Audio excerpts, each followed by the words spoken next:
my calculations are correct, when this baby hits 88 miles per hour, you're gonna see some serious It has begun!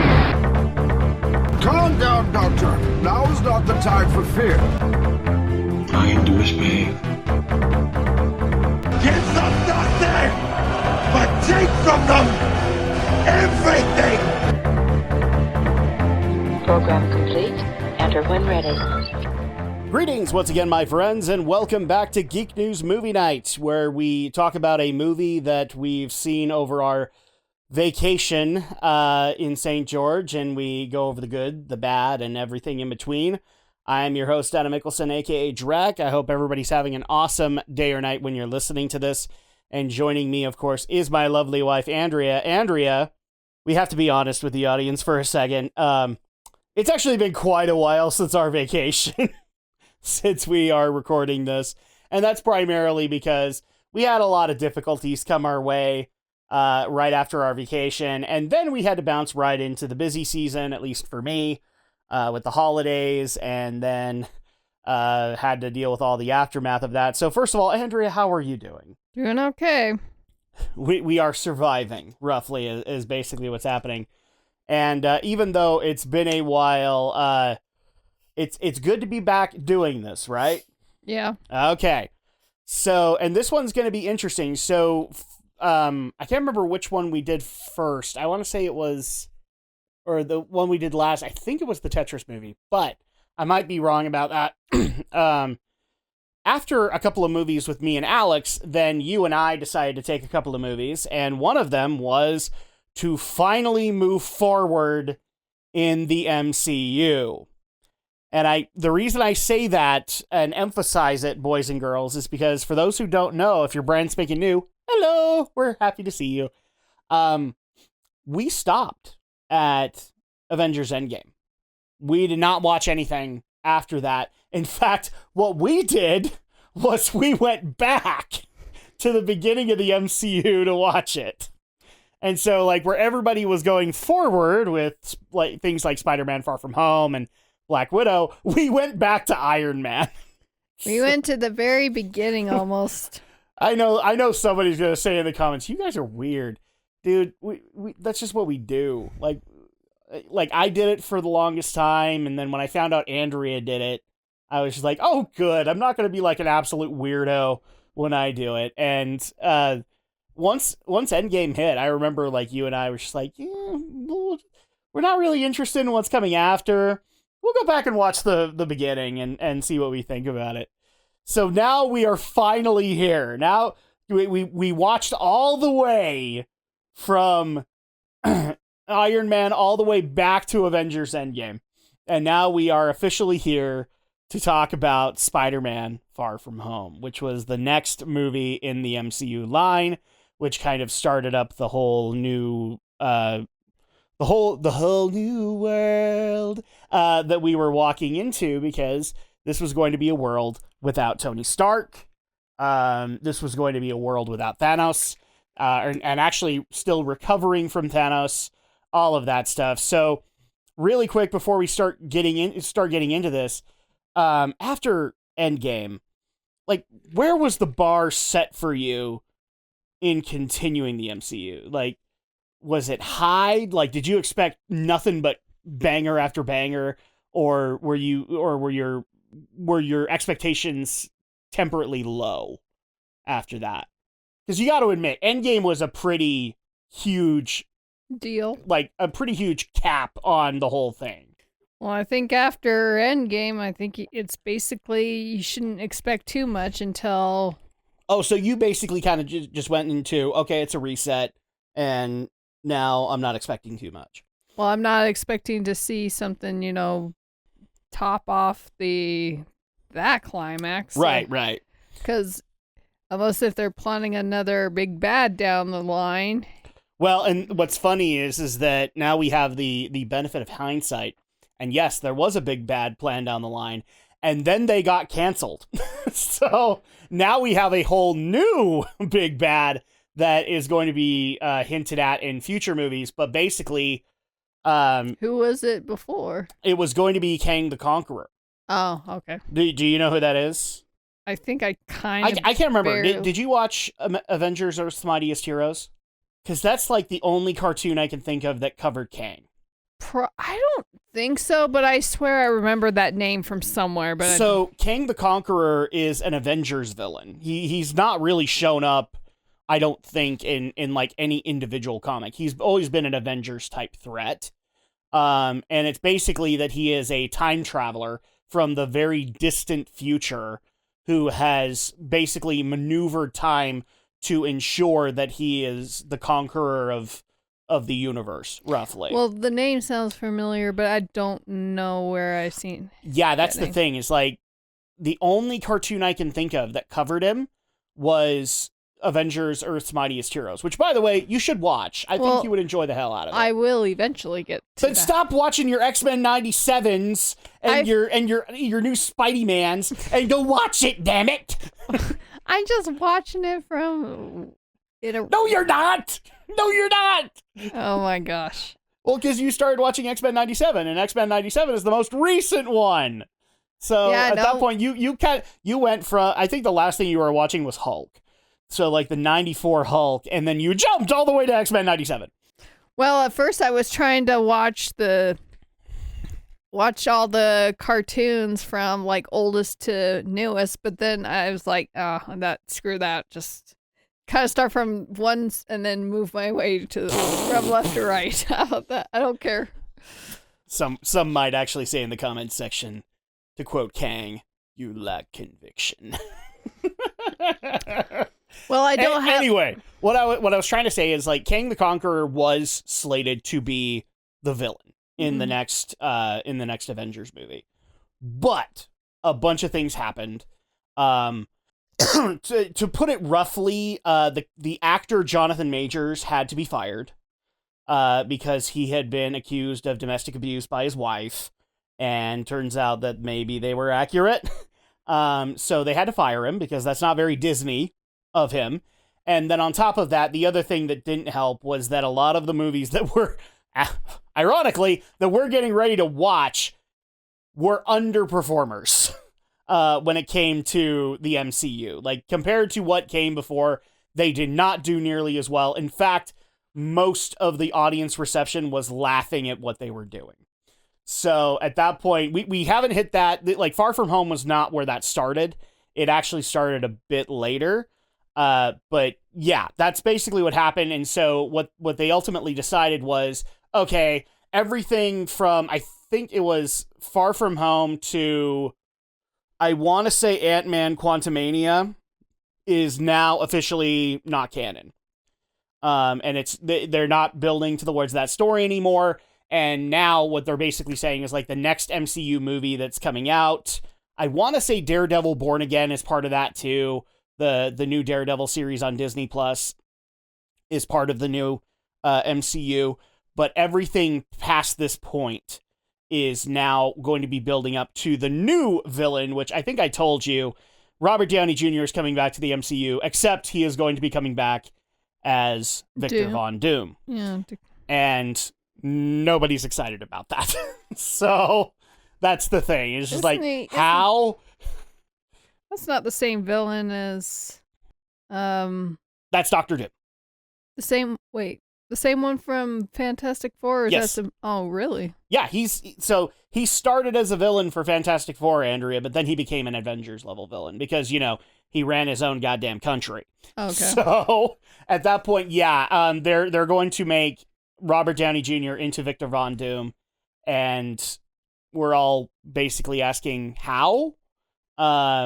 Yeah, how? Especially now, like, Robert Downey Jr. played Iron Man, and Iron Man's dead. So I couldn't tell you, and I'm not even going to go into our opinions on it because, like, you're just barely remembering this. It's, yeah. Is it just people are assuming that supposedly Iron Man will come back from the dead to We don't know. Oh, okay. We know that he will play Doctor Doom, but we don't know how they're going to justify it. Supposedly the movies will show us how. Oh, but it's not like, they're not just going to recast the actor to play another character and Well, they are. They're recasting Robert Downey Jr. as Victor Von Doom. Yeah, but So- just because he played as Iron Man doesn't mean that they're going to just say, "Oh, well, he came back from the dead." Do you want to know my theory on this? I love this. We're talking more about the future of the MCU before even talking about the future of the MCU. What I think they're going to do is multiverse shenanigans. Okay. And it's going to be like, it just so happens that this Victor Von Doom looks like Tony Stark and all that. And to which my very simple opinion on that is, because I'm sorry, but like even in comic books, multiverses are very hard to wrap your brain around. And some people are willing to go through the rigmarole of that. But the majority of casual fans who are just coming into the MCU are not, there's no way they're going to be on board with learning about various universes that exist alongside each other, and they have the same Marvel heroes, except minor changes with them. So that's kind of the deal. That's my theory. I don't know, but that's how I think they're going to do it. And already I can see you just kind of losing interest, which tells me that's exactly what's going to happen. You said I would lose interest. You just have this look of like looking off into the distance on anything else. Yeah, it's hard to grasp. I'm just trying to think how that would work. The justification here is that they actually did have an alternate universe Tony Stark in a future movie that we'll get to, which was the sequel to Doctor Strange, because they actually brought in Tom Cruise to play Tony Stark. Which is a fun Easter egg, because he was actually speculated for the longest time to play Tony Stark. So they're just basically going to play multiverse shenanigans and say, well, RDJ is now VVD.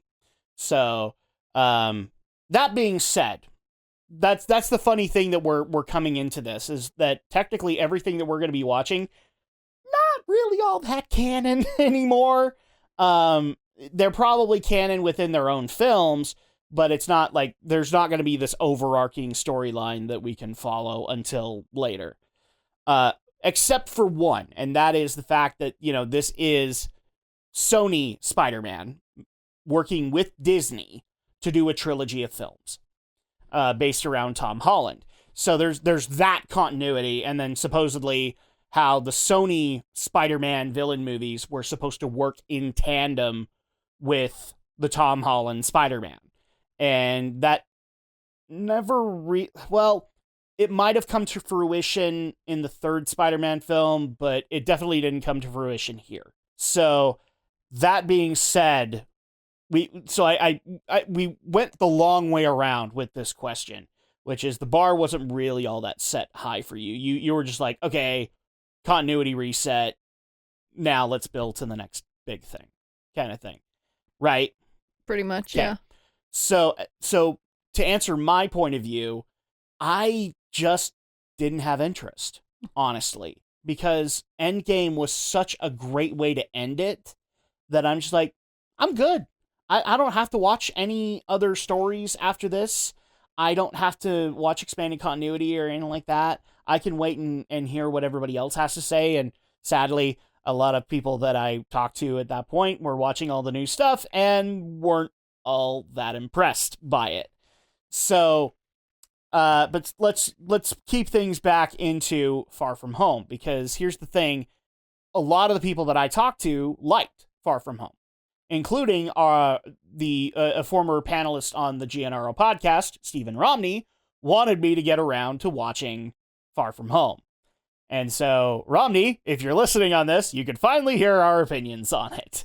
But let's really quick go over this. So this continues the Tom Holland Spider-Man trilogy, which actually almost didn't happen because Sony was not impressed with the numbers of both Homecoming and Far From Home, and the third one, No Way Home, almost didn't happen. So at that point, just little fun fact, this almost didn't get a finish. The ending that you get in Far From Home would have been how things ended. How do you feel hearing that without spoiling the plot so far? How do you feel that this could have ended the Spider-Man movie? I wouldn't have not known. No continued movies like this. Well, what I'm asking is like how this ended. How do you feel that could have been the ending for the Spider-Man movies and Spider-Man continuity? It's kind of a shocker, right? But yeah, so this continues the Tom Holland trilogy post Endgame. I think it's based a few months after Endgame because they actually do reference Tony's funeral in it, and it isn't too far off. But basically, the way that it starts up is that S.H.I.E.L.D. is noticing a series of events that are happening where elemental spirits are attacking in random places, and the first place that they attack is in Mexico, and they're trying to, S.H.I.E.L.D. tries to take care of it because they can't rely on the Avengers for everything. In fact, I believe the initial theory from Nick Fury and Maria Hill is that this is a consequence of Thanos' actions. Is these elemental spirits start showing up, and then they get to run into a new hero, but we don't know too much at the beginning. We now cut to New York City, where Peter Parker is getting ready to go on a European field trip with his debate class. Another field trip. Oh, because they go so well for Peter Parker, don't they? Yeah, they're going to go to like a series of European stops. And it's pretty much just the debate team that's going. And we're not sure how that's going about. We know later on in the film that S.H.I.E.L.D. was somehow involved with it. But Peter Parker is getting ready to go on a European trek. And while he's out on this trek, he now wants to confess his feelings for the now we know who she is, Mary Jane Watson of this movie series, which I'm just going to go ahead and say this. Why? She wasn't a likable person in the first movie. What? And now Peter has a crush on her. Why? She was even kind of a douche to him, and I can never remember the kid's name. Guy in the chair. I can never remember his name, and don't at me on it. I'm not gonna try and remember his name. He's never been a convincing character to me. I don't care. So at that point, all you're gonna get is guy in the chair, because I don't care otherwise. Yeah, I don't get it. Like, why on earth would he want to admit his feelings for a person who in the previous movie openly mocked him and ridiculed him and never really showed any kind of remorse or any kind of indication that she was interested in him. In fact, she very much kind of came across as feminist protester bullcrap and was very unlikable. In fact, as we said in our when me and Alex covered this, when we found out that she was Mary Jane Watson, we were both like, yeah, fuck that. Just F that all up and down, because that's not the Mary Jane that I want, and that's not the Mary Jane that a majority of the audience wants. And I wonder why they made her like that. You want to know my honest opinion on it? Sure, why not? Woke bullshit. Because it just so happens that she's brown, and then you also had to have her be like a feminist, because that's the only reason that Peter could ever be attracted to her. Yeah, bullshit. It's woke bullshit. A majority, and people, don't at me. A majority of the casting at this point, it's openly admitted that there's a woke agenda behind a lot of it. And hence why Disney is in the state that it's in, and they're having to retract a lot of this bullshit. And also why they had to bring Robert Downey Jr. back, because they couldn't get Chris Evans to come back. So, yeah, don't at me on it. That it's openly known that this is why they did it. And yeah, so he's got a crush on her, but now he's also got an interesting thing going on with Jon Favreau's character, Happy Hogan, who was, if you remember, he was like not necessarily the butler to Tony, but he was like the assistant to Tony. Like, he was running a lot of the stuff. And the reason Happy's so involved in this is because they're kind of resolving all of Tony's assets now that he's gone, and they have to kind of take care of all of that. And one of the things that is that Happy has to take care of is that Peter was bequeathed a pair of sunglasses. People might remember in Homecoming these sunglasses, or glasses in particular. They were the ones that Tony was running like the Iron Man armor from. You remember the whole Staten Island ferry incident where he was remotely running the Iron Man armor and he was off in some like Indian retreat or whatever. Oh yeah. Yeah, it's the same it's the same eyeglasses. And the reason that they're important is because they give access to the Edith artificial intelligence that Tony was running with that just so happens to have access to every single Stark Industries database, as well as access to all of the orbital weapons that Tony developed. And he has bequeathed this to Peter. There's totally nothing wrong with this decision, right? Wow, he must have really... Give this to how old is Peter supposed to be at this? Like 16? Handing this to a 16-year-old boy whose social life is pretty much non-existent because of all of his shenanigans. You must have real big faith in Peter to give him something as important as that. I mean, I'm kind of surprised that Hot Aunt May didn't, like, immediately try to put them on and then find out about Edith.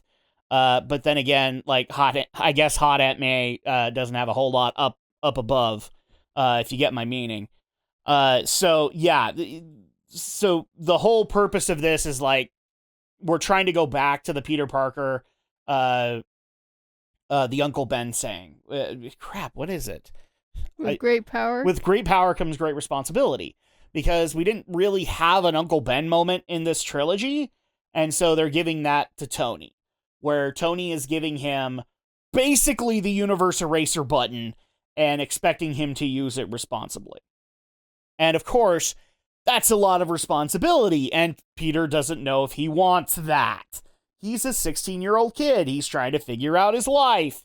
And, you know, he's still doing the Spider-Man thing, but not really as much. He's actually kind of suffering some post-traumatic stress because Tony's gone.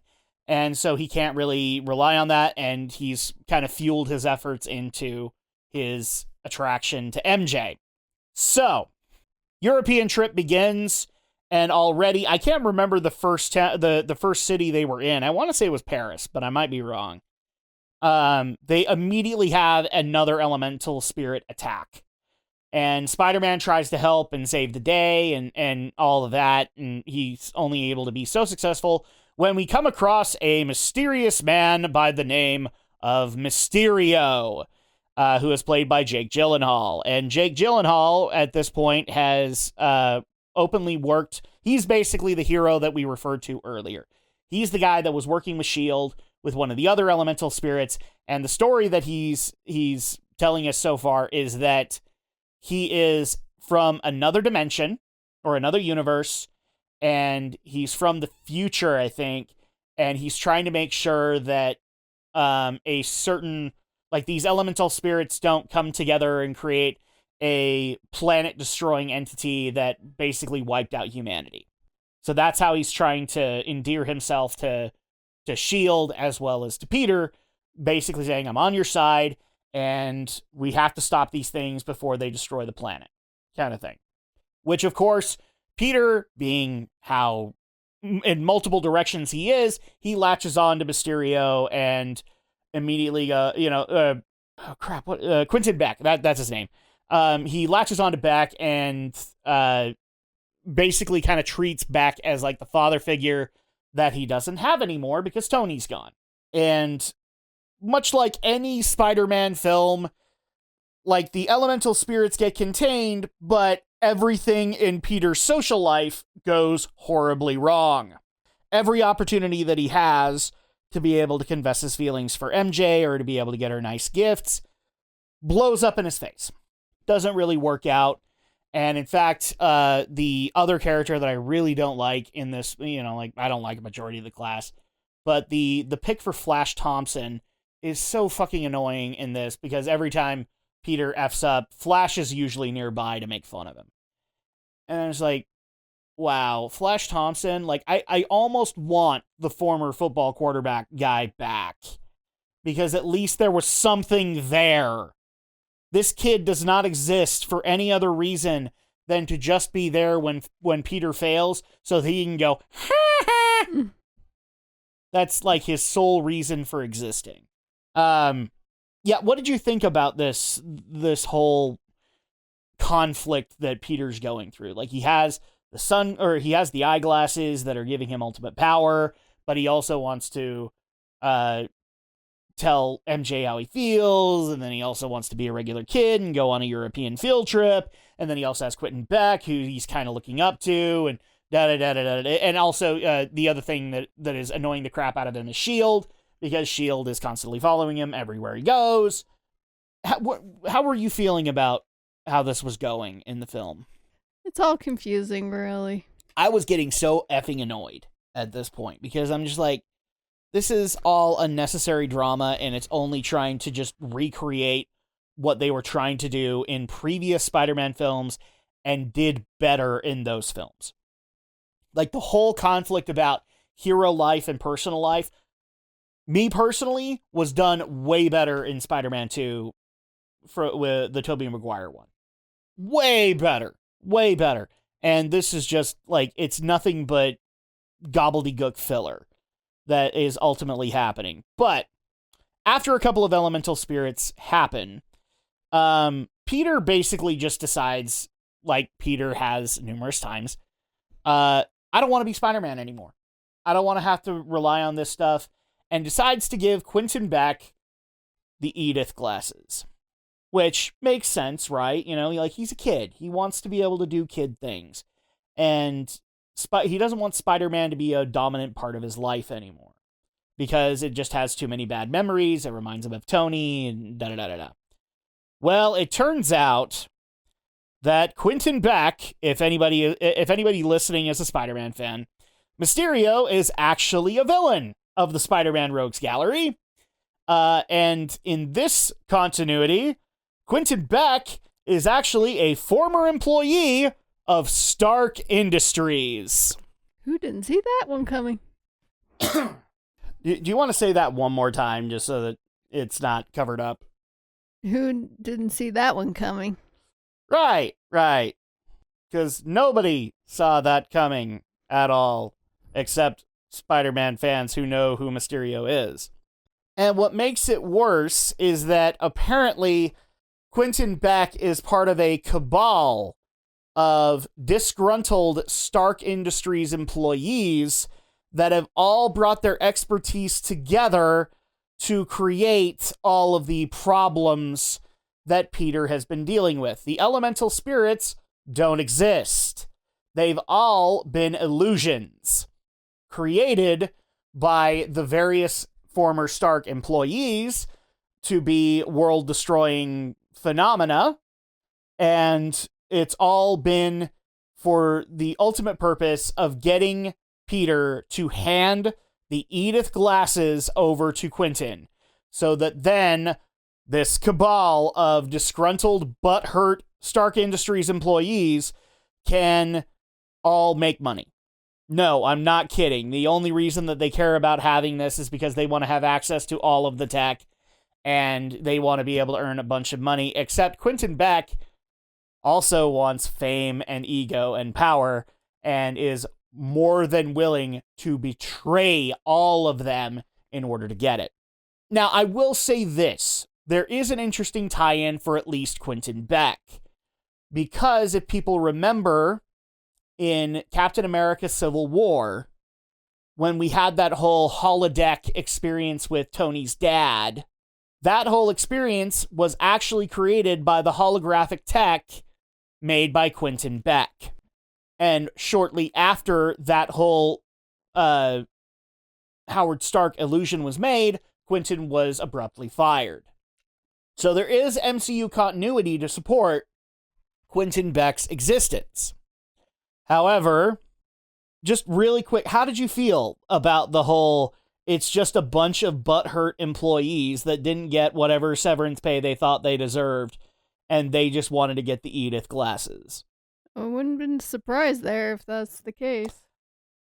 I mean, I'll give credit to Quentin. Like, you know, this is a little different from how Mysterio comes to be in the Spider-Man comics.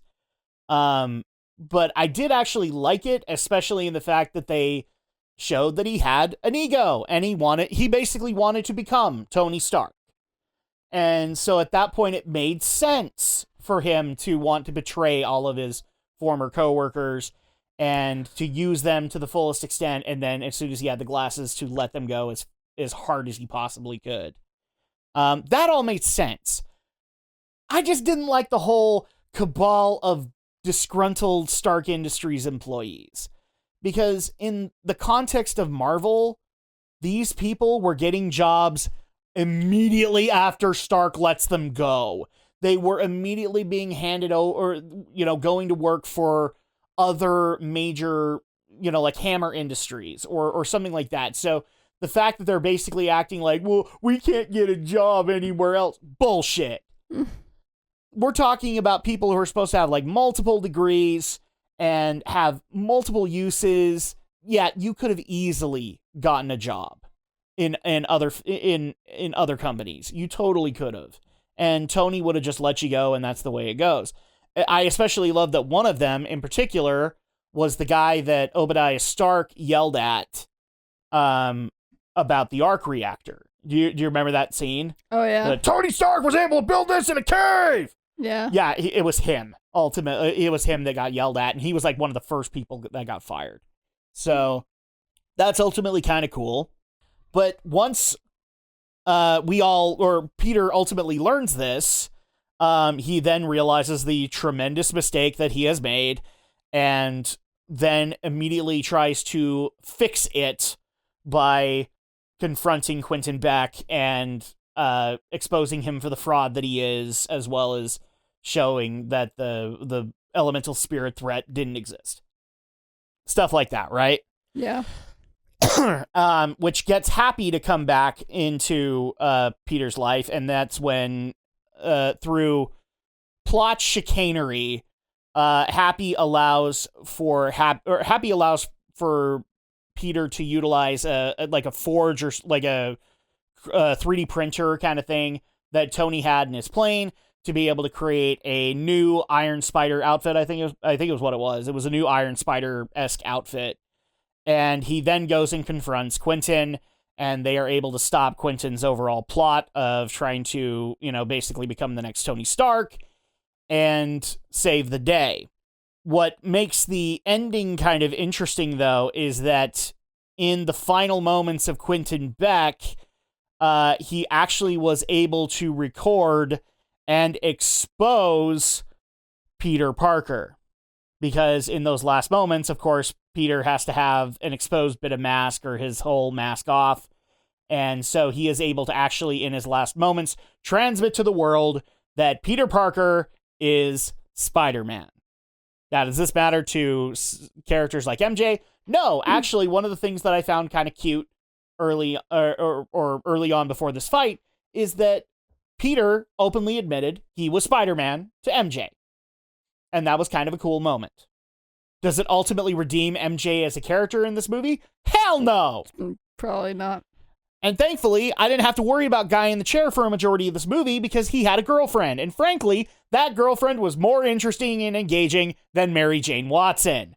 So, for all the people who want to know what I thought about Guy in the Chair, he was barely there, and therefore I don't care. But how did you feel about that last moment where Quentin Beck exposed that Peter Parker was, in fact, Spider-Man? Here's the thing. Quentin Beck got exposed, too, as basically being responsible for a lot of that stuff. But the last scene that was sent out was basically him saying that Quentin Beck was killed by Spider-Man and that Spider-Man was Peter Parker. So, how'd you feel about that reveal? Well, it's bound to happen sooner or later, I guess. I call bullshit. And frankly, as soon as that happened, I could already tell you what the plot was going to be for the third movie. Which is already, I have no problem telling you, one of my least popular, or is one of my most hated storylines in all of Spider-Man. It leads into One More Day. Fuck that storyline. And that's ultimately because Peter Parker reveals himself to the world, how the events of One More Day come into play. And the MCU didn't do it any better. So, yeah, that's pretty much the plot of Spider-Man Far From Home. We will talk about the Easter egg because I do know that, like, Romney wanted to know my opinion on that. But what did this movie do right, Andrea? It's just an average Spider-Man movie, you know? See, my answer is very goddamn little. I will give them credit for how Quentin Beck becomes Mysterio. I liked that. I liked his deception to Peter. The only thing I didn't like was the reveal of like, oh yeah, we're just a bunch of butthurt Stark Industries employees who probably make hundreds of thousands of dollars anyway and are probably set for life. I didn't like that part, but I liked Quentin Beck and how they kind of set him up. Because that's pretty much like how like the 90s cartoon set up Mysterio as like this hero that everybody should be looking up to. But it turns out that in the cartoon anyway, he was a failed stuntman. And all of the things that he was doing were all basically just sleight of hand and illusions. Which is ultimately what happens here too. Yeah, which is interesting for him to use illusions to make the monsters look real. Mm-hmm. And make the destruction look real too. That's the other thing that you have to keep in mind. Is like they were using like little drone bots to actually do the destruction. So that it looked like it was the spirit doing it, but really it was like these little drones that were destroying buildings and whatnot. So yeah, very little this film got right. I by majority did not like a lot of it. I do like how they set up Quentin Beck. But after that, not a whole lot. In fact, I actually was very pissed with how this movie, like when we discover the cabal of disgruntled, butthurt Stark Industries employees, this movie after that point decided to just basically spit on the grave of Tony Stark and make him out to be the utter douchebag that he truly was. And I'm just like, dude, we just came off of Endgame. The guy sacrificed his life to save the universe. Fuck you! Also, Iron Man's my favorite hero, so fuck you! So... I also liked how they mentioned the time frame when people... I love that I'm going into the negatives already, but you're not even done with the positives. Go ahead, sorry. Well, I also did like it when they did mention like the time that the people that disappeared from the world for that time frame, that 5-year gap or something. What was that? When they mentioned the whole blip thing. Oh, the fact that everybody came back abruptly. Well, that they mentioned how they called it the blip. Era. Yeah, to keep it in continuity. Yeah, and that's fine. Yeah, in a blip, everybody came back. You know. And you can thank Tony Stark. Well, you could thank Bruce Banner and Tony Stark for that. Mm-hmm. So, yeah, F that. Any other positives that you want to mention? Nothing else. Okay, what did this film do wrong? Everything! I've already gone first because I've basically said this movie spat on the guy who sacrificed his life to save the goddamn universe. Fuck you! Fuck you, MCU! This is the guy that got your MCU started! Fuck you! So, your turn. I didn't have a whole lot of problems with it. You are way too easy to please. It's just a Spider-Man movie, you know? Yeah, a bad Spider-Man movie. I would gladly watch Spider-Man 3 Tobey Maguire over this bullshit. I'm pretty sure that movie made more sense than this one. And that's saying a lot. Didn't Mysterio died at the end of the movie? Yes, he died and exposed Peter at the end. That's true. Because he not only exposed Peter as Spider-Man, but also as being the man who murdered him. True. So, yeah, so Peter's a murderer, but also, yeah. Okay, other negatives that I can go into. MJ. No, seriously, MJ. Fuck this girl. There's no reason for any of us to like her. All this movie did was basically take her from hard negative in Homecoming to hard neutral in Far From Home. There is no redeeming factors thus far, aside from the fact that she figured out that Peter was Spider-Man early on. Okay, I'll give her that credit. She's a smart cookie. But here's the thing. Everybody could have figured out that Peter was Spider-Man. It's not that hard of a stretch, especially with Guy in the chair constantly making issues for Peter. And he did, despite his girlfriend issues. I just find it funny that Peter goes on to that trip and he's like decides, I'm not going to take my Spider-Man suit. So then when he comes across the first elemental spirit, and then he has to wing it. Then he has, maybe you should have brought the suit along, Peter. And he has to wear some weird disguise, Yeah, no. That's stupidity on Peter's part. And part of the whole, I get it's part of the whole, I don't want to be Spider-Man on my European trek. Danger follows you wherever you go, Peter. I would take it just in case. Here's another thing. I don't like the Edith glasses. I don't. Mm-hmm. For a number of reasons. Why would Tony hand Peter all of Stark Industries bullshit? I'm pretty sure Pepper would have had a problem with that. Because she's supposed to be the acting CEO of Stark Industries, I believe. I don't even know why he didn't give it to her. Well, because it was in Stark's will. True. That Peter be given that. Why? He's a kid, Tony! If anything, it shouldn't have been in eyeglasses either. You should have given the Edith resources to the Avengers! Mm-hmm. Why did that not cross your mind, Tony? I love Tony Stark, but this is a stupid action by Tony. I don't understand why he did it, so I didn't like the whole mechanic of the Edith glasses. That was absolutely stupid. Especially all of the gags where Peter's trying to figure out Edith and then just so happens to basically set a kill order on Flash Thompson. I think it was Flash that he set the kill order on. And it was stupid then, it's stupid now. Like, why would you give that to a 16-year-old kid? Who knows? That's pretty much the equivalent of handing a nuclear launcher from the Fallout series to a 5-year-old and expecting them not to pull the trigger at the ground. So, of course, they're going to die because the nuke goes off. And again, I'm going to say, the cabal of disgruntled, butthurt former Stark Industries employees.